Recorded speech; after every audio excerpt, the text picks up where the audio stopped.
So I was asked to share a few thoughts about why I teach.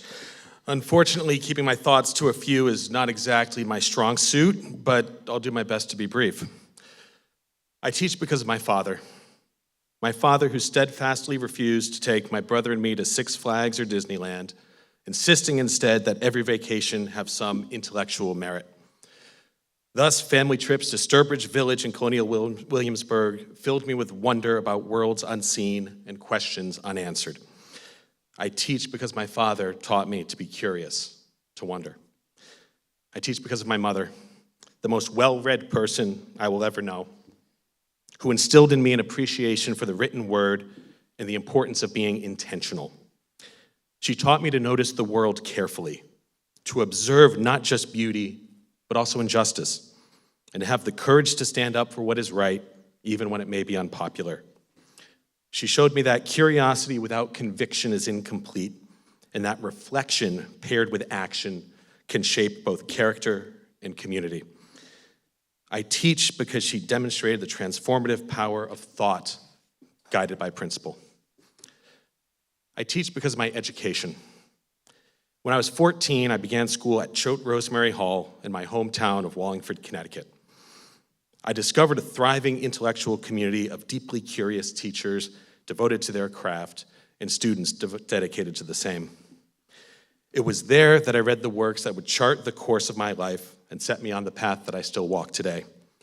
They taught me to wrestle with ideas, to challenge assumptions, and to recognize that learning is a lifelong endeavor.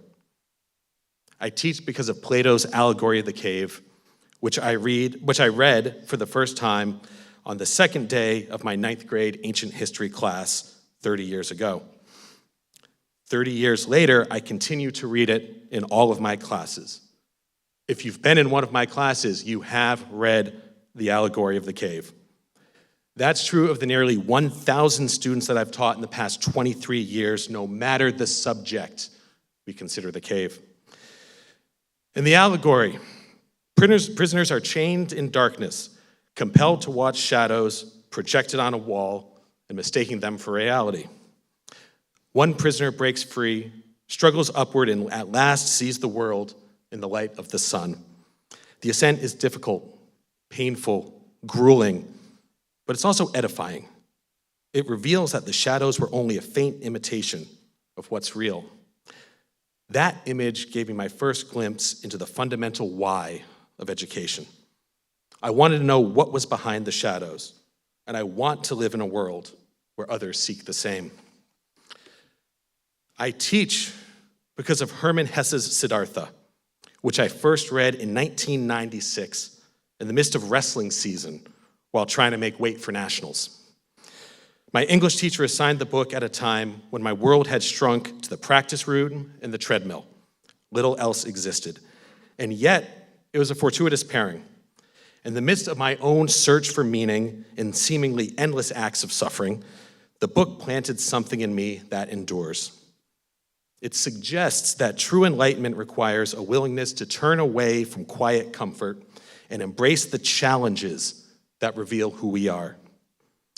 Patterned after the Buddhist cycle of loss and return, Siddhartha's circular nature reminds me that education itself is circular. As a teacher, I return to the works that shaped me, for what we learn early returns later with deeper insight. Specifically, I teach literature because in a world obsessed with efficiency, literature remains one of the last spaces where students are asked to slow down, to dwell in silence, and to wrestle with ambiguity. Literature resists haste.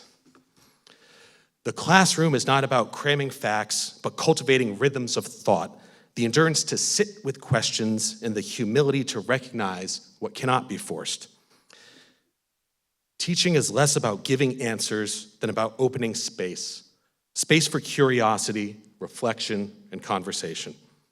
True education is not preparation for the next test or the next stage of life, but rather it's practice for living in the world with awareness and integrity. I teach so that students leave with something deeper than information, with habits of mind and heart, the ability to see past the shadows, to notice the water, and to dwell in stillness when the world urges them to rush. I want them to know that, like water, students can be both strong and gentle, patient and relentless, reflective, yet always moving forward. And if years from now you remember nothing else, I hope you remember this: that meaning matters more than plot, that stillness matters more than noise, and that education is not just about what you know, but about how you live. Thank you.